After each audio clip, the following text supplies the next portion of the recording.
Comment t'es habillé aujourd'hui, Oscar? C'est le costume que portait mon Ouais, grand-père. ouais, Il a c'est fait la ça. guerre. Hé, hé, c'est parti, c'est parti. Bonjour, Bonjour, vous vous êtes êtes à dans l'émission l'émission Marina et Marina et Oscar Oscar plaisante. plaisante. Mais t'étais supposé de faire le truc avec ton bras, on en a parlé.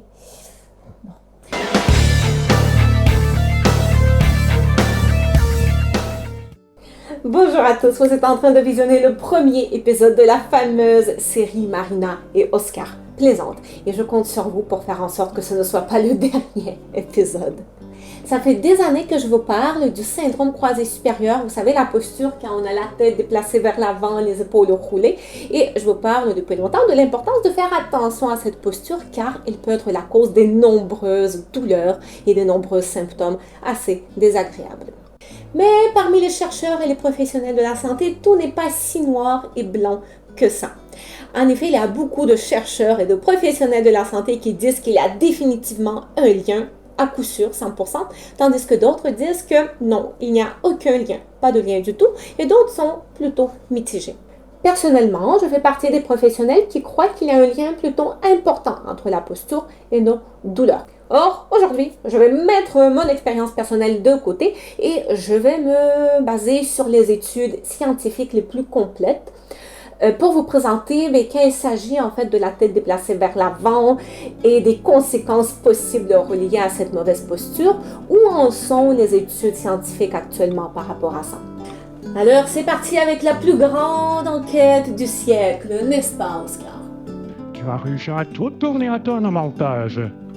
Mais tu es en train de douter de mon impartialité, vraiment?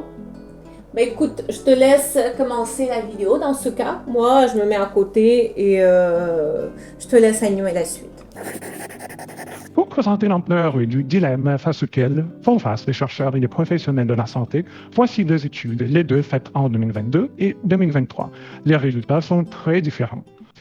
Par exemple, en 2022, Aradi, Parissa et leurs collègues ont établi une corrélation assez forte entre les douleurs cervicales, les maux de tête et la tête déplacée vers l'avant.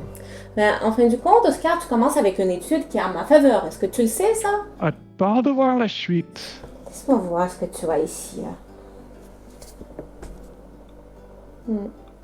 Une autre étude a analysé 20 participants, les critères qui étaient très similaires à l'étude précédente. Et cette étude-là n'a trouvé aucune corrélation chez ces participants entre la tête déplacée vers l'avant et les douleurs cervicales et les maux de tête. Cependant, ce que je tiens à souligner, c'est que cette étude a trouvé une corrélation assez importante entre manque de mobilité, donc une raideur excessive et un manque de mobilité, des muscles sous-occipitaux et les maux de tête et les douleurs cervicales. Alors le problème, c'est qu'on peut trouver quand même beaucoup d'études en faveur de cette corrélation entre la tête déplacée vers l'avant et les douleurs, puis on peut trouver aussi beaucoup d'études qui sont quand même assez bien faites, qui sont contre cette corrélation. Alors, je m'en allais on s'en allait manuellement trouver la grande majorité de toutes ces études pour pouvoir comparer en fait quel nombre d'études sont plus en faveur, lesquelles sont contre et lesquelles de ces études sont plus nombreuses pour essayer d'arriver à une conclusion plus ou moins précise de la situation. Et ça, c'est quelque chose qui nous aurait pris au moins 20 heures à faire comme travail. Mais là, je me suis souvenu que les êtres humains ont maintenant l'intelligence artificielle à leur service. Et qu'il y a un outil fabuleux, apparemment, qui peut tout faire à notre place. Enfin, presque. Alors, j'ai eu une petite discussion avec le chat GPT. Ouais, c'est ça mon quotidien. Je passe mes journées à discuter soit avec un squelette, soit avec le chat GPT. J'espère que vous n'êtes pas jaloux. Alors, voici la discussion que j'ai eue avec le chat GPT. En te basant sur les méta-analyses en anglais du plus haut niveau d'évidence, fais-moi un résumé en 100 mots sur la corrélation possible entre le syndrome croisé supérieur, en anglais forward head posture, et les douleurs cervicales. selon les méta-analyses de haut niveau de preuve, une corrélation significative a été établie entre le syndrome croisé supérieur, forward head posture, et les douleurs cervicales. Les études indiquent que les adultes souffrant des douleurs cervicales présentent une posture de la tête en avant plus prononcée que les adultes asymptomatiques. De plus, il a été observé que le syndrome croisé supérieur est corrélé de manière négative avec l'intensité des douleurs cervicales et l'invalidité chez les adultes et les personnes âgées. Cependant, aucune association notable n'a été trouvée entre le syndrome croisé supérieur et les mesures de douleurs cervicales chez les adolescents. Je ne me suis pas contentée de ça et j'ai quand même eu envie de pouvoir regarder moi-même toutes ces méta-analyses. J'ai posé une deuxième question au ChatGPT.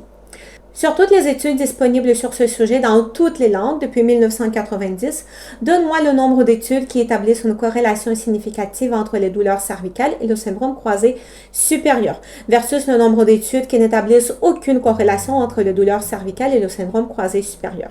Je n'ai pas accès à une base de données en temps réel pour effectuer cette recherche spécifique sur toutes les études disponibles depuis 1990. Cependant, je peux vous dire qu'au sein des méta-analyses et études examinées dans le résumé précédent, il y a une tendance à établir une corrélation significative entre les douleurs cervicales et le syndrome croisé supérieur chez les adultes, mais pas chez les adolescents.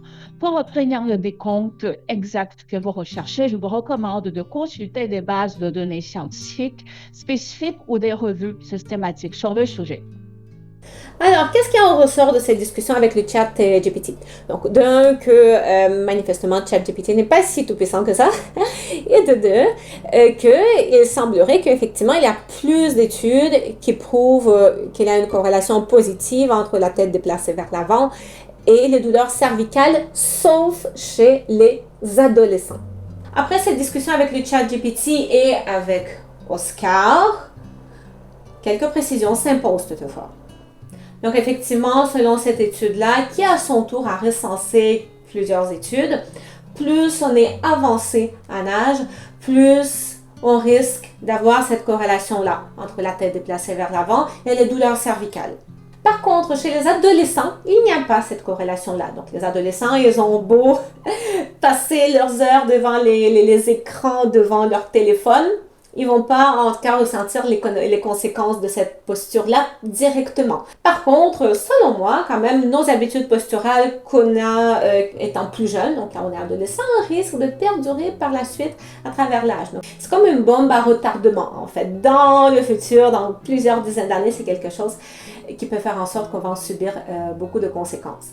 Par contre, puisque j'en ai ici quelques-uns dont on va pas nommer le nom, qui remettent encore en question mon impartialité, j'ai décidé quand même de ne pas faire uniquement confiance au ChatGPT et de lister quand même quelques études qui recensent plusieurs études quant à la corrélation entre la tête déplacée vers l'avant et les douleurs cervicales. Donc, je vous donne les titres si vous voulez vérifier par vous-même.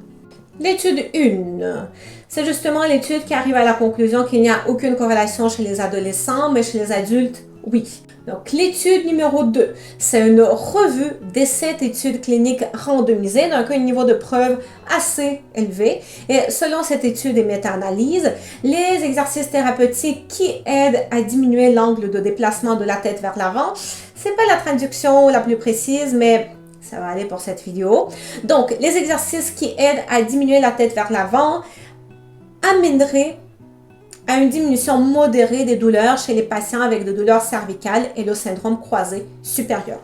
L'étude numéro 3, c'est une revue également de 12 études de niveau modéré d'évidence, donc niveau d'évidence moyen. Et cette étude-là, elle arrive à la conclusion qu'il y a une preuve modérée à bien établie d'une corrélation entre les maux de tête chroniques et la tête déplacée vers l'avant. Tu me fais peur, toi. Est-ce que tu le sais, ça? Regarde par là. C'est là la caméra. Et un autre élément qui ressort d'une étude également, d'un niveau de preuve quand même assez élevé, une étude très intéressante, qui est arrivée à la conclusion également que, en plus de la posture statique sais, mettons, si je vous prends en photo, je vous dis, OK, placez-vous de profil, je vais regarder votre posture et là, je vais déterminer l'angle de déplacement de votre tête vers l'avant. Donc, en plus de cette analyse statique de la situation, ce qui est important également, c'est en travaillant devant le bureau, en travaillant au bureau, devant un ordinateur, à quelle vitesse également on va adopter la position la plus courbée possible. Et selon cette étude-là, les personnes qui, en travaillant à l'ordinateur, assez rapidement, donc après quelques minutes de travail, vont très rapidement, de plus en plus, retrouver cette position voûtée. Donc, ce sont les personnes qui sont prédisposées également à avoir plus de douleur au niveau cervical. Donc, ce qui est important à regarder, c'est pas uniquement la position statique, donc c'est pas la position dans laquelle notre corps est bloqué en quelque sorte, mais aussi de façon un petit peu plus fonctionnelle, comment notre corps s'adapte dans le quotidien à des différentes tâches et quelle position on va adopter, sans forcément que ce soit en même temps la position permanente de notre corps. Évidemment, c'est très important de mentionner que les douleurs cervicales, c'est une problématique qui est ultra complexe et ne cherchez jamais une seule et unique cause de tous vos maux. Dans pratiquement tout le temps, c'est toujours cette combinaison des différents facteurs. Donc, ça peut être les postures qu'on va adopter, notre niveau d'activité, notre niveau de stress.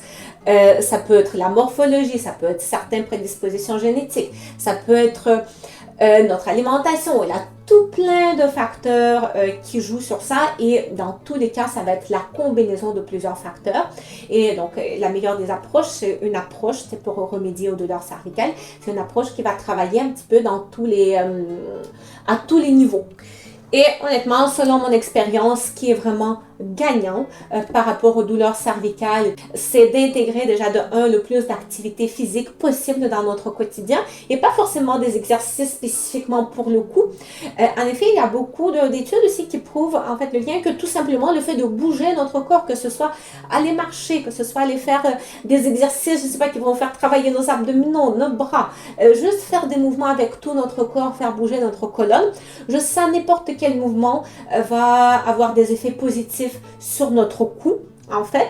Et en plus, c'est bien de combiner ça aussi avec des exercices un petit peu plus spécifiques par rapport au cou. Par ailleurs, ça va être le sujet du prochain épisode qu'on va sortir avec Oscar. On va regarder un exercice qui a eu quand même des preuves, des très bonnes preuves d'avoir des effets positifs sur les douleurs cervicales. Ça va être un exercice, spoiler, qui va faire travailler les fléchisseurs profonds du cou. Bref, pour ça, assurez-vous par ailleurs de vous abonner à ma chaîne YouTube et de liker la vidéo, en tout cas pour être certain de ne pas manquer la prochaine vidéo.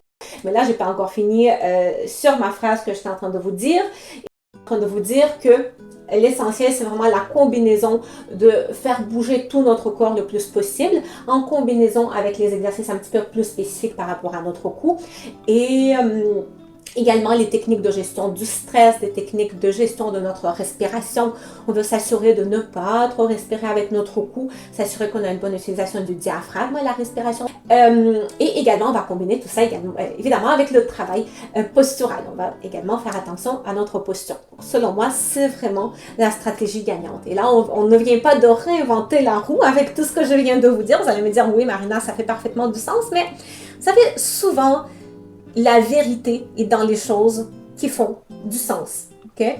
Et je suis là pour vous aider à vous rapprocher de vos objectifs santé, pour faire en sorte que vous puissiez mettre en place le plus de stratégies possibles pour vous aider à vous libérer des douleurs durablement. Et donc pour ça, je vous invite une fois de plus de vous abonner à ma chaîne YouTube et de liker la vidéo pour être certain de ne pas manquer la prochaine vidéo au sujet des fléchisseurs profonds du cou. Donc les exercices qui font travailler les fléchisseurs profonds du cou qui sont prouvés quand même assez efficaces en combinaison avec les autres stratégies pour se libérer des douleurs cervicales. Ciao! On se dit à très bientôt.